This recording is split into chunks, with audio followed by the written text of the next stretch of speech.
En Orient, la fête du baptême de Jésus est connue sous le nom d'Épiphanie.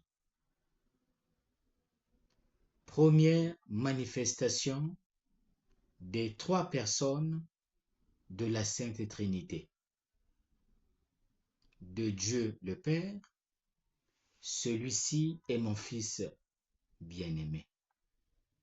Du Saint-Esprit, sous la forme d'une colombe. De Jésus que Jean-Baptiste le précurseur baptisait. En Occident, ce dimanche est également évoqué par la liturgie comme un moment épiphanique de la réalité chrétienne. En effet, avec la fête du baptême de Jésus, la liturgie conclut le cycle de Noël et de l'Épiphanie, c'est-à-dire la période consacrée à la manifestation de notre Seigneur Jésus-Christ. Les lectures de ce dimanche s'inscrivent donc dans une perspective épiphanique. Dans l'Évangile, nous assistons à la manifestation du Fils de Dieu. La voix du Père déclare: Tu es mon Fils, moi aujourd'hui je t'ai engendré. Luc chapitre 3 verset 22. La deuxième lecture met l'accent sur l'épiphanie de la grâce de Dieu, l'épiphanie de la gloire de Dieu, l'épiphanie de la bonté de Dieu. La première lecture annonce ensuite la manifestation du salut de Dieu en faveur de son peuple exilé en Mésopotamie, concrétisé par le retour en Palestine, afin que tous puissent contempler la gloire du Seigneur. Nous aimerions nous attarder principalement sur l'Évangile. Dans l'Évangile de Luc, le baptême de Jésus n'est que brièvement évoqué. En effet, contrairement à Marc, Luc ne mentionne pas que Jésus a été plongé dans le Jourdain par Jean-Baptiste et n'introduit pas non plus, comme le fait Matthieu, un dialogue entre les deux. La scène ne concerne que le Père et Jésus. Le récit est dominé par la proclamation divine concernant Jésus et sa glorification. Une triple humiliation précède la manifestation divine après le baptême. Jésus fait partie de la foule qui a accouru pour le baptême.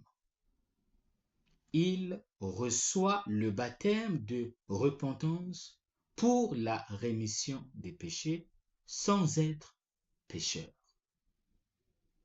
Jésus reçoit le baptême de Jean-Baptiste en se mêlant à la multitude des hommes, tous pécheurs. Il prie comme prient les hommes qui sont dans le besoin. Le geste de la prière semble se poursuivre pendant la descente de l'Esprit Saint et l'écoute de la voix du ciel.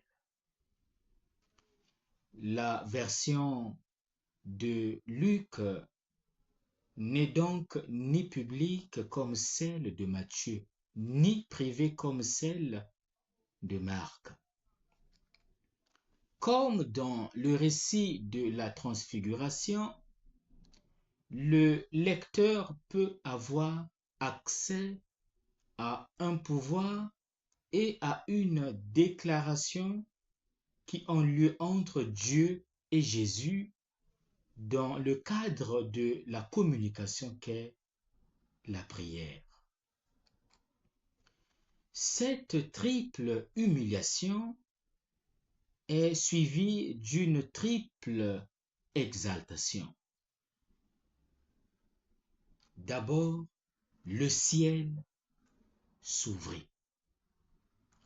L'évangéliste atténue le vocabulaire apocalyptique de Marc qui écrit « Le ciel se déchire », qui soulignait la communication rétablie entre le ciel et la terre après un long silence.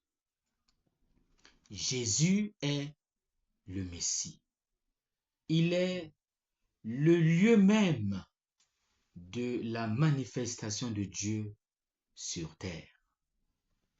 Le Bethel du Nouveau Testament, déjà symbolisé par Bethel où les portes du ciel se sont ouvertes et où Dieu s'est rendu présent à Jacob. Genèse 28, verset 17. L'ouverture du ciel établit donc la communication entre le monde divin et le monde des hommes. L'image fait allusion à la vision d'Ézéchiel. La 30e année au 4e mois, le 5e du mois, alors que je me trouvais parmi les déportés au bord du fleuve Kébar, le ciel s'ouvrit et je fus témoin de visions divines. Ézéchiel, chapitre 1, verset 1. Pour l'évangéliste Luc, l'ouverture du ciel sert simplement à introduire la descente de l'esprit et l'écoute de la voix. Ensuite, l'Esprit Saint descendit sur Jésus. La scène de la descente de l'Esprit rappelle Isaïe chapitre 11, versets 1 à 2. Un rejeton sortira de la souche de Jessé. Un surgeon poussera de ses racines. Sur lui reposera l'esprit de Yahvé, esprit de sagesse et d'intelligence, esprit de conseil et de force, esprit de connaissance et de crainte de Yahvé. La descente de l'Esprit Saint rappelle encore Isaïe chapitre 42, verset 1. La présentation du serviteur souffrant. Voici mon serviteur que je soutiens, mon élu, en qui mon âme se complaît. J'ai mis sur lui mon esprit. Il présentera aux nations le droit. Selon la tradition biblique, l'Esprit habilite donc à la fois le roi Messie et le prophète attendu. Ce n'est que dans l'évangile de Luc que l'on trouve la remarque selon laquelle l'Esprit Saint descendit sur lui sous une forme corporelle comme une colombe. Dans la tradition biblique, la colombe évoque l'alliance.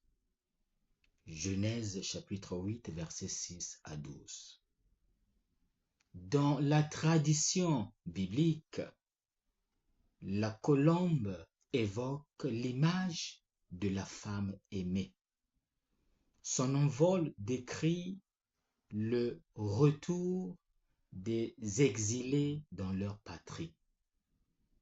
La colombe est également évoquée dans sa persévérance et son attachement constant à la couvée qu'elle protège et nourrit. Siracide chapitre 43, verset 14.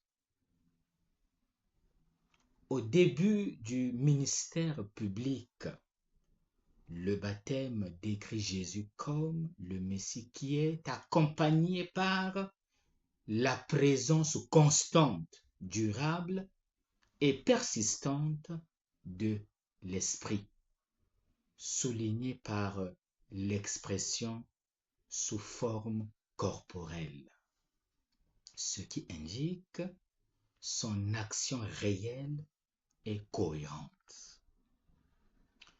Enfin, le point culminant du récit du baptême se produit avec l'intervention de la voix interprétante, dont la fonction est d'expliquer et de commenter la scène. La voix divine présente publiquement Jésus comme le Fils de Dieu. La citation a la fonction d'une déclaration divine sur Jésus, au moment où, en tant que Messie, Jésus inaugure sa mission.